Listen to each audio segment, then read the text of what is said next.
ایک صاحب تھے, کافی امیر تھے, اپنا بنگلہ بھی تھا, اپنی گاڑی بھی تھی, اللہ پاک نے بہت دیا تھا. شام کو گھر آئے, بچوں کے ساتھ وقت گزارا, کھانا کھایا اور اس کے بعد اپنے بستر پر لیٹ گئے. رات ہو گئی تھی, بڑا نرم بستر تھا, ٹھنڈا کمرہ تھا, مگر کروٹ بدلتے جا رہے تھے, نیند نہیں آ رہی تھی. اب نیند بھی اللہ پاک کی نعمت ہے, جس کو آ جائے, لوگ اس کی بھی قدر نہیں کرتے, پوچھو اس سے جس کو نیند نہیں آتی.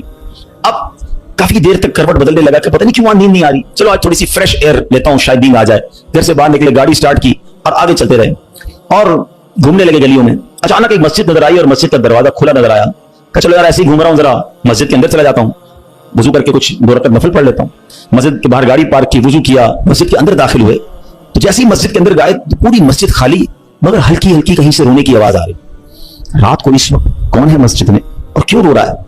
تو دیکھا کہ ایک کونے میں ایک غریب آدمی اللہ کی بارگاہ میں ہاتھ اٹھائے رو رہا ہے اور روتے روتے اللہ کی بارگاہ میں عرض کر رہا ہے کہ اے اللہ, میری بیٹی بیمار ہے, ڈاکٹر نے آپریشن کا کہا ہے, مجھ غریب کے پاس پیسے نہیں ہے, کہاں سے لاؤں؟ اے رب کریم, تو ہی اسباب بنانے والا ہے, مجھ غریب کی حالت زار پر رحم فرما. اس امیر شخص کو سمجھ آ گیا مجھے نیند کیوں نہیں آ رہی تھی, مجھے کہیں بھیجا گیا ہے, میں ڈھونڈتے ڈھونڈتے اسی کے لیے آیا ہوں. اللہ اکبر. وہ غریب کے پاس گیا, جیب میں جتنی رقم تھی نکال کر اس کے پیش کر دی کہ بھائی یہ لے لو اور میرا یہ کارڈ بھی رکھ لو, کبھی بھی ضرورت پڑے تو مجھ سے بات کر لینا. اس غریب شخص بھی کیسا خوددار تھا, اس نے کارڈ واپس دیا کہ مجھے ایڈریس کی ضرورت نہیں ہے, میرے پاس ایک ایڈریس موجود ہے. تو کون سا ایڈریس موجود ہے؟ بولا یہ ایڈریس ہے نا, اللہ کی بارگاہ میں آیا, اس نے تمہیں بھیج دیا, جب دوبارہ ضرورت پڑے گی تو بھی اسی کی بارگاہ میں آ جاؤں گا. سارے دروازے بند ہو جائیں, میرے کریم کا دروازہ کھلا ہوتا ہے. ہمارا پرابلم ہے ہم جاتے ہی نہیں اس کے پاس. اچھا اپنا ایک چھوٹا سا ٹیسٹ لے لو نا, تاکہ اندازہ ہو جائے گا آپ کو. کبھی بھی آپ کو بیماری ہو, پیٹ میں درد ہو, سر میں درد ہو, پاؤں میں درد ہو, چوٹ لگ جائے, پہلے کون یاد آتا ہے؟ ڈاکٹر. ڈاکٹر کے پاس چلو, یار بڑا درد ہے, کسی کو معلوم کرو کیسے علاج ہوگا, دوائی. میں نہیں کہتا ڈاکٹر کے پاس نہیں جانا چاہیے, لیکن پہلے ہمیں اللہ یاد آنا چاہیے.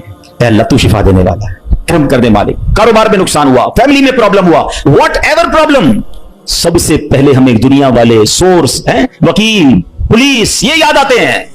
ہونا یہ چاہیے کہ ہمیں خالق کے اسباب کی طرف لو لگانی چاہیے, پہلے اللہ کریم کو پکارنا چاہیے. اسباب اختیار کرنا منع نہیں, مگر اسباب کے چکر میں, اس دنیا کے چکر میں ہم بھول گئے اسے کہ جو حل کرنے والا ہے, جو مشکلیں دور کرنے والا ہے, جو اولاد دینے والا ہے, جو مصیبت ٹالنے والا ہے, اس کی طرف جاتے ہی نہیں ہے. پورا دن دفتروں کے دھکے کھاتے ہیں, مگر 2 رکعت پڑھ کر اس کی بارگاہ میں سر نہیں جھکاتے. دیکھو اللہ کیسے کام بناتا ہے. ایک اور واقعہ سنو. ایک بہت مشہور ڈاکٹر تھا, میں نے واقعہ کتاب میں پڑھا. مثال کے طور پر اس کا نام ڈاکٹر احمد تھا. ساری زندگی اس نے بڑے آپریشن کیے, اس کا بڑا نام تھا. اب حکومت نے اعلان کیا کہ اس کو گولڈ میڈل دینا ہے, لائف ٹائم اچیومنٹ ایوارڈ. پوری زندگی اتنا کام کیا اس ڈاکٹر کو, ملک کے دارالحکومت میں بلایا جائے گا اور ایک بڑی تقریب ہوگی اور اس کو گولڈ میڈل دیا جائے گا. ڈاکٹر بڑا خوش, اتنا بڑا ایوارڈ ملنے والا ہے. ڈاکٹر صاحب نے فلائٹ بک کی, جہاز میں بیٹھے, جیسے ہی جہاز اڑا تو کچھ دیر کے بعد جہاز, موسم خراب ہو گیا اور جہاز میں کوئی پرابلم ہو گئی, تو جہاز کو راستے میں کسی چھوٹے سے ایئرپورٹ پر اتار لیا گیا. ڈاکٹر صاحب جہاز سے نکل کر عملے کے پاس جاتے ہیں کہ بھائی کب جہاز اڑے گا, میری تو وہاں بہت اہم تقریب ہے اور سارا پروگرام میرے لیے سجایا گیا ہے, میں چیف گیسٹ ہوں, مجھے گولڈ میڈل ملے گا, بتائیں دوبارہ جہاز کب اڑے گا؟ کہ سر چھوٹا سا ایئرپورٹ ہے, جہاز کا پرابلم بڑا ہے, اتنا جلدی ٹھیک نہیں ہوگا, آپ کو اگر پہنچنا ضروری ہے تو آپ کو ایک گاڑی لیں کرائے پر اور بائی کار چلے جائیں, آپ پہنچ جائیں گے اپنی تقریب سے پہلے. ڈاکٹر نے کہا یہ بھی آئیڈیا ٹھیک ہے, جہاز کے انتظار میں کہیں میرا پروگرام ہی مس نہ ہو جائے. ڈاکٹر صاحب نے گاڑی بک کی, رینٹ کار لی. جیسے ہی راستے میں گئے تو زبردست بارش, آندھی طوفان. اس اندھیرے میں, اس آندھی طوفان میں ڈاکٹر صاحب راستہ بھول گئے اور کسی مین ہائی وے سے نکل کر گاؤں کے روڈ پہ چڑھ گئے. بہت دیر تک راستے میں, اب بھوک بھی لگ رہی, کھانا بھی نہیں کھایا, اندھیرا گپ, بارش ہو رہی ہے. اچانک ایک چھوٹا سا گاؤں میں گھر نظر آیا جس میں ایک بلب جل رہا تھا. ڈاکٹر صاحب نے کہا اب تو حالت ایسی ہو گئی, دروازہ کھٹکھٹایا.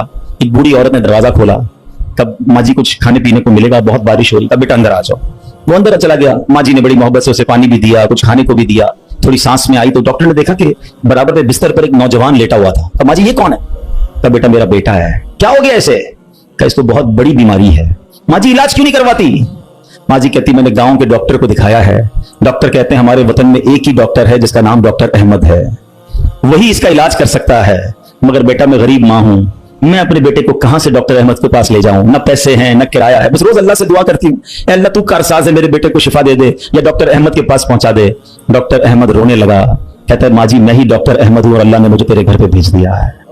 جہاز کا خراب ہونا, چھوٹے ایئرپورٹ پر اترنا, رینٹ کار لینا, راستہ بھول جانا, کسی اور گھر پہ نہ رکنا, اسی جھونپڑی کے کنارے پر رکنا اور اس گھر میں جانا اور اس مریض کا علاج کرنا. اب بھی نہیں مانو گے, ان اللہ علی کل شیء قدیر, میرا رب جو چاہے وہ کرنے پر قادر. بس ہمارا بھروسہ ہی جاتا ہے.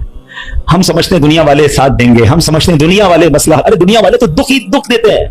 अपना प्रॉब्लम बताओ तो हंसते हैं, हमसे कहते फिक्र ना करो, दूसरों को बताते हैं देखो इसका ये मसला है, ये फलां काम के लिए आया था, है इतनी बड़ी बड़ी बातें करता है, इसका ये मसला है। हमारे मसले को एंजॉय करती है दुनिया, कौन साथ देता है आज? मगर जो हमारे ऐबों पर पर्दा डालने वाला, जो हमें बचपन से लेकर आज तक नवाजने वाला, जो हमारे गुनाह होने के बावजूद हमें अता करने वाला है, वो हमारा रब्बे करीम है। अरे जो हमारी मां से ज्यादा हमें चाहने वाला है, उसे क्यों नहीं पुकारते, उसकी तरफ तवज्जो क्यों नहीं करते? हालांकि उसकी रहमत तो उसके दरवाजे खुले हुए हैं, वो तो देना चाहता है, मगर काश जो तवज्जो रिक्वायर्ड है, जो दिल से दुआ मांगना है, वो अल्लाह मुझे और आपको नसीब फरमा दे। और फिर अल्लाह को पुकारे ना। मैंने कहा ना गुनाहगारों का भी वो रब है, वो नेकों का रब तो है, वो गुनाहगारों को कैसे नवाजता है। एक और वाकया सुनो, उयूनुल हिकायात, ये बड़ी प्यारी किताब है मकतबतुल मदीना से, अगर आप इसे लेंगे तो इसमें बड़ी जबरदस्त वाकयात मौजूद हैं। माजरा यह है कि हजरत बिक्र बिन अब्दुल्ला फरमाते हैं कि पिछली कौमों में एक बहुत सरकश, गैर मुस्लिम और जालिम बादशाह था। वो अल्लाह पाक की नाफरमानी में हद से बड़ा हुआ था। एक मरतबा एक जंग में बादशाह को गिरफ्तार कर लिया गया। अब इतना जालिम था कि जिन्होंने गिरफ्तार किया था उन्होंने कहा इस जालिम बादशाह को तो तड़पा तड़पा के मारना है। तो तय ये पाया कि इसको ऐसा करो कि तांबे की एक देग में डालते हैं और इसको ऊंची जगह पर लटकाते हैं और नीचे आग जलाते हैं ताकि ये जल भूनकर मर जाए। ऐसे किया गया, तांबे की देग बनाई गई, नीचे आग लगा दी गई। अब आहिस्ता आहिस्ता जो है वो देग गर्म हुई, बादशाह की हालत खराब, पूरी देग गर्म हो जाए तो जिस्म झुलसने लगा। उसने पहले तो झूठे खुदाओं को पुकारा, मगर जिस सारी जिंदगी जिनके आगे पेशानी रगड़ी थी उन्होंने क्या जवाब देना था? किसी ने कोई जवाब नहीं दिया, कोई मदद नहीं आई। अल्लाह अकबर। अब जब सब उम्मीदें टूट गई ना, सब उसको पता चल गया कि अब मेरा आखिरी वक्त आ गया, अब मैं गया, अब मैं मारा जाऊंगा। तो अब ये बादशाह जो था मुसलमान नहीं था, इसने मुसलमानों के रब यानी खुदावंदे कुद्दूस को पुकारना शुरू कर दिया।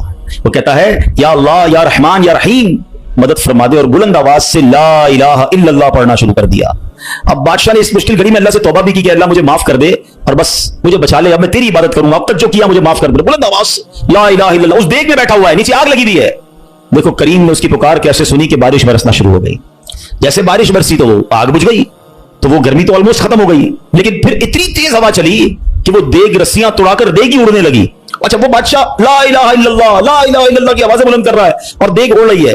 अब देग उड़ते उड़ते उड़ते गैर मुस्लिम कौम का जो कबीला था वहां जाके गिर गई। अब जब वहां गई तो लोग हैरान थे कि कैसी देग जो उड़ते हुए आ रही है और उसमें बंदा बैठा हुआ वो ला इलाहा इल्लल्लाह पढ़ रहा है। तो जब वो गैर मुस्लिम करीब आए तो उस बादशाह ने बाहर निकलकर अपना वाकया सुनाया कि सुनो, मैं गैर मुस्लिम था, अपने अल्लाह के सिवा झूठे खुदाओं की पूजा करता था, मैंने कलमा पढ़ा, अल्लाह ने इस मुसीबत से निकाल दिया और मुझे यहां पहुंचा दिया, पूरा गांव कलमा पढ़कर मुसलमान हो गया। अल्लाह की जो ना कुदरत के नजारे हैं, अल्लाह ऐसे निकालता है बंदे को कि समझ भी नहीं आती। बात वही है कि दिल से उसे पुकारना है, मगर दिल से गिड़गिड़ाकर तवज्जो के साथ, फोकस के साथ, फिर देखो आपकी मुश्किलें कैसे टल जाती हैं। तो अल्लाह करे कि हम प्यारे आका अलैहिस्सलाम की सुन्नत पर अमल करने वाले बन जाए। एक बार खुद नबी पाक के साथ बड़ा हैरान कुन वाकया पेश आया। ये 3 हिजरी ग़ज़वा गतफान का मौका था। प्यारे आका अलैहिस्सलाम सहाबा किराम को लेकर सफर पर रवाना हुए। एक मकाम पर पड़ाव किया तो सहाबा किराम कुछ फासले पर ठहरे और नबी पाक अलैहिस्सलाम अकेले एक दरख्त के नीचे तशरीफ फरमा हो गए। गैर मुस्लिम जो हर वक्त नबी पाक को मादअल्लाह नुकसान पहुंचाने की ट्राई करते रहते थे, प्लान करते रहते थे, उनमें से गैर मुस्लिम अचानक कहीं से आया, हाथ में नंगी तलवार, और नबी पाक अकेले, कोई उस वक्त सहाबा भी करीब नहीं थे। तो प्यारे आका अलैहिस्सलाम के बिल्कुल सामने आ गया और बड़े तकब्बुर के साथ, बड़े जिसको कहते कर्रो फर के साथ कहता है, ए मोहम्मद सल्लल्लाहु अलैहि वसल्लम, अब बताइए आपको मुझसे कौन बचाएगा? आपके साथ तो कोई भी नहीं है, आप अकेले हैं, मेरे हाथ में तलवार है। अल्लाह अकबर। नबी पाक की तवज्जो अल्लाह की तरफ कैसी थी? आपने सिर्फ एक जुमला का, एक लफ्ज कहा, फरमाया अल्लाह। क्या नाम है, दिल को कैसा सुकून नसीब होता है। मैं उसे पुकार रहा हूं जो मेरा खालिक है, जो मेरा मालिक है, जो मेरा परवरदिगार।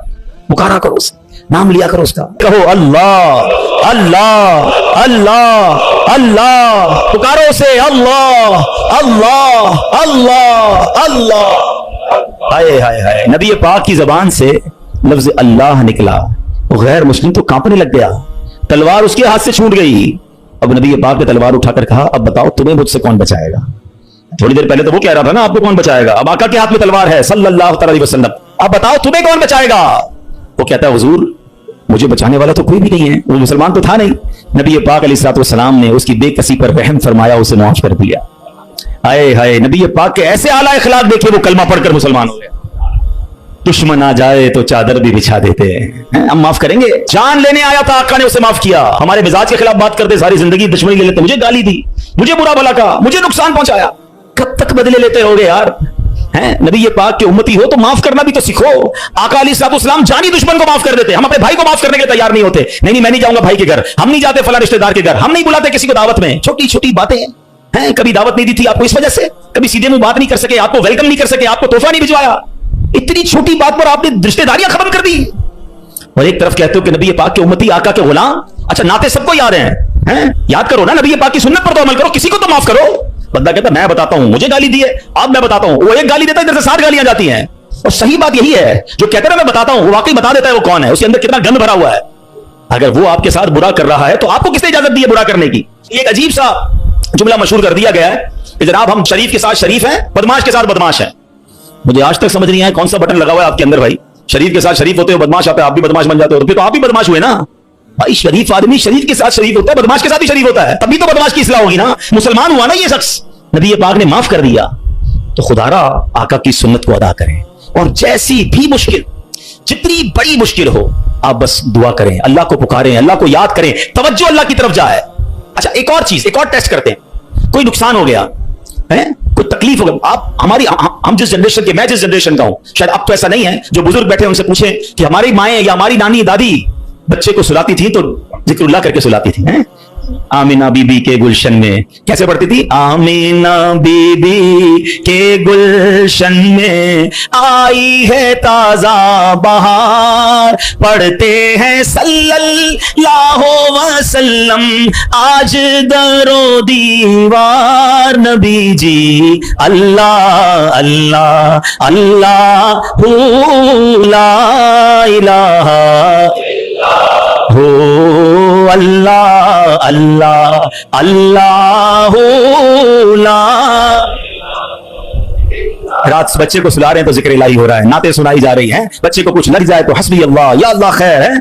अब तो अजीब अजीब बातें हैं। रात को मोबाइल पकड़ा दिया हाथ में, गाना देखते हुए, म्यूजिक देखते हुए, कार्टून देखते हुए, अब्बा भी सो रहा है, बच्चा भी सो रहा है। सुबह उठते ही भाई वुजू करवा के फजर पढ़ाया जाता था, कलमा पढ़ाया जाता था। मुझे अपना याद है हम जब छोटे थे तो स्कूल जाना होता था, तो फजर की नमाज के बाद फिर सो गए, तो हमारे उस वक्त रेडियो पाकिस्तान पे, जो मेरी उम्र के लोगों को पता होगा, अब तो पता नहीं है, सुबह 7 बजे जो ना वो दुरूद पाक चलता था, अल्लाहुम्मा सल्ली अला सय्यिदिना मुहम्मदिन नबियल उम्मी व अला आलिही व सहबिही बस। मुझे याद आ रहा होगा ये कंटिन्यू चलता था, तो वालिदा उसको ऑन करके बड़ी आवाज कर देते, तो खुद ही आंख खुल जाती थी, खुद ही दुरूद से उठाया जा रहा है। ये अंदाज था हमारे घरों का कि सुबह सुलाते उठाते वक्त, रात सुलाते वक्त, बच्चे घर से जा रहा है, अल्लाह रसूल के हवाले है, गौस पाक के हवाले, यानी हमारी ट्रेनिंग इस तरह होती थी कि बात बात पर अल्लाह का जिक्र, अल्लाह के रसूल का जिक्र। अब तो कोई तकलीफ हो, ओ पता नहीं अंग्रेजी में पता नहीं क्या क्या आवाजें निकाल रहे होते हैं, मादल्ला गालियां मुंह से आ रही होती, लेकिन है नहीं, पहले तो जुबान से या अल्लाह खैर, फौरन जिक्र इलाही, यानी हमारी ट्रेनिंग ये हुआ करती, और होनी भी यही चाहिए मुसलमान की कि हम तकलीफ में भी। अच्छा फिर एक और अजीब बात पता है क्या है, चलें अब मैं दूसरी तरफ ले आता हूं अपनी गुफ्तगू को, कि तकलीफ में तो हम अल्लाह को याद करते हैं, जब तकलीफ खत्म हो जाए तो फिर कहां चले जाते हैं? अच्छा बाजू का पता है कि अचानक मस्जिदों को नया आदमी नजर आने लगता है ना, टोपी भी पहनी हुई, हाथ में तस्बीह भी है, खैर तो ये किधर से आया भाई, और 5 नमाजें भी पढ़ रहा है, बाजू का नमाज से भी पहले आ जाता है, फिर पूछो खैर तो है, बस वो वालिदा हॉस्पिटल में है या फलां प्रॉब्लम है। बहुत अच्छी बात है, मैं खुदा ना खास्ता डिस्करेज नहीं कर रहा, मगर इधर वो प्रॉब्लम दूर हुई, इधर मरीज ठीक हुआ, इधर मसला हल हुआ, वो बंदा ही गायब हो गया मस्जिद से। तो ये क्या है? हम खुशी में भी अल्लाह के बंदे हैं, हम गम में भी अल्लाह के बंदे हैं, हम गमों में भी उसे पुकारें, हम खुशी में भी उसे याद रखें। और ये बात मैं नहीं कह रहा, ये अल्लाह करीम ने कुरान मजीद फुरकान हमीद में इरशाद फरमाया, और ये काफिरों की आदत अल्लाह ने इरशाद फरमाई। सुनो, अल्लाह कुरान में फरमाता है, व इज़ा मस्सल इंसान दुर्र दआना लिजंबिही औ काइदन औ काइमा। अल्लाह फरमाता है जब आदमी को तकलीफ पहुंचती है तो लेटे हुए और बैठे हुए और खड़े हुए हर हालत में हमसे दुआ करता है। बहुत अच्छी बात है, मगर आगे क्या हुआ? अल्लाह फरमाता है फिर जब हम उसकी तकलीफ दूर कर देते हैं तो यूं चल देता है गोया कभी किसी तकलीफ के पहुंचने पर हमें पुकारा ही नहीं था, याद ही नहीं रहता अल्लाह का घर। सच बताओ ऐसा हम नहीं करते? प्रॉब्लम हो तो घर में कुरान खानी कराओ, दुरूद पाक का खत्म करवाओ, इमाम साहब के पास चलते हैं, दुआ करवाते हैं, जरा मस्जिद में दुआ करवानी है। अरे भाई दुआ कर दी, तुम्हारा मसला हल हो गया, अब गए किधर? ये अल्लाह पाक से क्या ताल्लुक बना रहे हो? ऐसा ना करें। देखिए आप अपने अपने अंदाज में समझें, मैं बिना तमसील समझा रहा हूं। कोई बंदा वो है जो आपसे जब मिलता है अपने मतलब के लिए मिलता है, बल्कि ऐसे भी लोग होते जब बातें समझ आ जाती है, यार कोई काम ही लेकर आया होगा, इसका कोई मसला अटका है ना तो आज चेहरा दिखाया है, तो उस बंदे की क्या इज्जत होती है आपके पास। और एक बंदा है जो रोज मिलता है, मोहब्बत करता है आपसे आपके पास आके बैठता है, कभी कभी मसला भी बयान कर देता है, लेकिन मसला ना भी हो तो आपके पास जरूर आता है, वो दोस्त होता है ना, فرق है ना, एक मतलब के वक्त तुम्हारे पास आता है, एक रोज तुम्हारे साथ पास आता है. अब बिला तमसील समझो, जो मतलब के वक्त अल्लाह की बारगाह में जा रहा है, जो किसी मुश्किल के वक्त रब के पास जाता है, और जैसे ही रब अपने कर्म से मुश्किल आसान कर दे वो गायब हो जाता है. तो ऐसा ना किया करो, अल्लाह के घर में आया करो, मस्जिदों में बैठा करो, नमाजों की पाबंदी किया करो और अल्लाह को हर हाल में पुकारा करो. फिर देखो वो रब करीम आपकी कैसी कैसी मुश्किलें आसान फरमाएगा. और हमारे असलाफ तो किस तरह अल्लाह को गम में याद किया करते. अल्लाह अकबर. एक बार बड़ा खूबसूरत वाकया, फिर इंशाल्लाह अपना बयान में खत्म करता हूं. अबुल हसन सिरी सकती रहमतुल्लाह अलैह का वाकया. आपकी खिदमत में एक मतलब आपकी पड़ोसन आई और अर्ज करती है कि अबुल हसन रात मेरे बच्चे को सिपाही उठा कर ले गए और उसे बड़ी तकलीफ देंगे, आप कुछ कीजिए, मेरे बेटे के लिए सिफारिश कीजिए. और उस पड़ोसन की फरियाद सुनकर सैयदना अबुल हसन ने क्या किया, जानमाज बिछाई या खड़े हुए और खुशी व खुशू के साथ नमाज शुरू कर दी. अब पड़ोसन कह रही मैं इनसे सिफारिश कराने नहीं हूं, बच्चा मेरा जेल में है, पता नहीं कितनी पिटाई करेंगे उसकी, और ये हजरत नमाज पढ़ने लग गए. अच्छा नमाज भी आपने बड़ी तवील ना मजेदार खुशी व खुशू से पढ़ रहे हैं. अच्छा जब काफी देर हो गई ना तो वो औरत कहती है हजरत जल्दी करें, मेरे बच्चे को कैद में डाला हुआ है वो और उसकी तकलीफ पहुंचाएंगे. आपने जल्दी नहीं किया, आपने सुकून से नमाज पढ़ी और जब नमाज से सलाम फेरा ना तो कहा है मेरी बहन तुम्हारा ही तो मामला हल करवा रहा था, तुम्हारा मसला ही तो हल कर रहा था. अभी आपने कहा तो पड़ोसन भागती थी, उसकी बच्ची भागती गई, अम्मी घर आ जाए, भाई आ गया वापस, बेटा घर आ गया. आपने कहा मैं वही तो मसला हल कर रहा था, जिधर से हल होना है उधर आपने रुजू कर लिया. ये तरीका बता दिया हमें. प्रॉब्लम होना वुजू करें और 2 रकात सलातुल हाजात पढ़ें. हाँ अल्लाह के पास, या अल्लाह तेरी बारगाह में आ गया हूं, जो प्रॉब्लम है, आपकी रिपोर्ट गलत आ गई है, आपकी डॉक्टर कहता है प्रॉब्लम है, आपको जनाब कोई कर्जे का मसला आ गया है, कोई भी प्रॉब्लम, माल खराब हो गया है, 2 रकात पढ़े. किसी के पास पहले ना जाओ, पहले अल्लाह के पास. अल्लाह भेजेगा आपको, अल्लाह आपके पास रास्ते बनाएगा. आप इंशाअल्लाह नमाज पढ़ें, अल्लाह को पुकारें, आपको इंशाअल्लाह ऐसा रास्ता सुझाई देगा कि काम सारे सीधे हो जाएंगे. हम पहले कहीं और जाते हैं, हम रब के पास क्यों नहीं जाते? हम सब के पास जाते हैं, हम रब के पास नहीं जाते. हम सब पर भरोसा करते हैं, हम रब पर भरोसा नहीं करते. आज के इस बयान में एक बात सीख कर जाना है कि मेरी मुश्किलों को हल करने वाला कौन है. जोर से बोलो ना, एक बार और बोलो. परेशानी दूर करने वाला कौन है, बीमारी दूर करने वाला कौन है, मुसीबत टालने वाला कौन है, मुझे इज्जत देने वाला कौन है, मुझे जिल्लत से बचाने वाला कौन है, मुझे दुश्मनों से बचाने वाला कौन है, मेरे गमों को दूर करने वाला कौन है, मेरी बेकरारी को दूर करने वाला कौन है, दिल में चैन डालने वाला कौन है, अरे मुझे अपने घर काबे को दिखाने वाला कौन है, मुझे हज पर बुलाने वाला कौन है, मुझे मदीने की हाजिरी का शरफ देने वाला कौन है, मुझे अपने महबूब का सच्चा आशिक बनाने वाला कौन है, मुझे गुनाहों के दलदल से निकालकर नेकियों के रास्ते पर चलाने वाला कौन है, और सुनो इंशाअल्लाह मुझे जन्नत में भेजने वाला कौन है. तो जब सब देना उसने है, सब मिलना उससे है, फिर क्यों जाते उधर?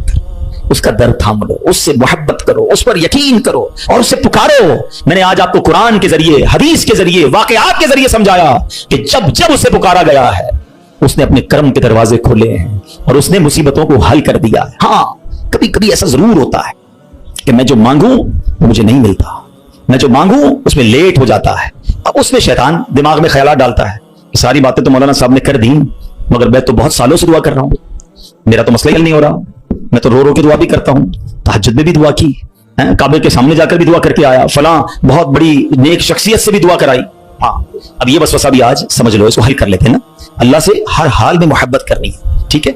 अब इसके बहुत सारे जवाब बन सकते हैं. पहले तो मैं आपको एक हदीस सुना देता हूं ताकि आपको तसल्ली हो जाए.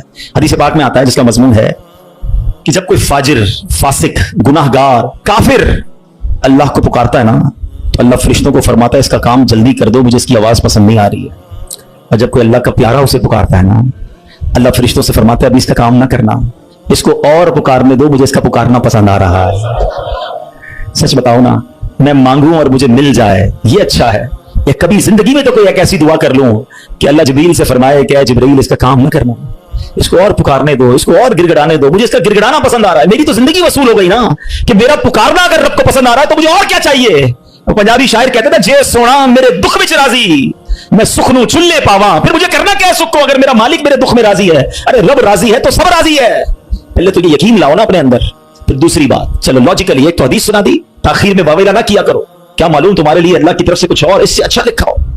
और एक लॉजिकली बात भी समझ लो ताकि आइंदा दुआ में ताखीर हो तो अल्लाह से शिकवा मत करना, अल्लाह से दूर मत भाग जाना, मोहब्बत में कमी ना आने देना, भरोसे में कमी ना आने देना. आपके घर में कोई बच्चा हो, उसको बुखार हो जाए, ठीक है ना, खांसी भी हो रही है, वायरल हो गया है और वो रो रहा है मुझे आइसक्रीम खानी है, आप खिलाएंगे? जवाब दीजिए.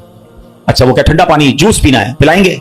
अच्छा वो रोने लग जाए, खूब रोए, जिद करे, आप एक दोस्त भी बराबर में बैठा हो, यार कैसे जालिम बाप हो, आपका बच्चा रो रहा है, खिला दो ना आइसक्रीम, जूस पिला दो, क्या जाता है? क्या जवाब दोगे? दोस्त के कहने पे पिला दोगे? आप कहेंगे भाई मैं इसका वालिद हूं, मुझे पता है कि मुझे कब इसको क्या देना है, ऐसा ही है ना. तुम वालिद हो, तुम्हें पता है बच्चे को कब क्या देना है। मेरे मालिक को नहीं पता कब मुझे क्या देना है। मैं रो रहा हूं नहीं दे रहा, मैं गिड़गिड़ा रहा हूं नहीं दे रहा, मैं इल्तिजा कर रहा हूं नहीं दे रहा। अरे मान लो ना कि अगर वो नहीं दे रहा तो यही मेरे लिए बेहतर है। जिस दिन यकीन आ गया ना तुम्हें, फिर दुआ का मजा ही और होगा, फिर अल्लाह की मोहब्बत का अंदाज ही और होगा। काम हो जाए तब भी या अल्लाह तेरा शुक्र, काम नहीं हो तब भी या अल्लाह तेरा शुक्र।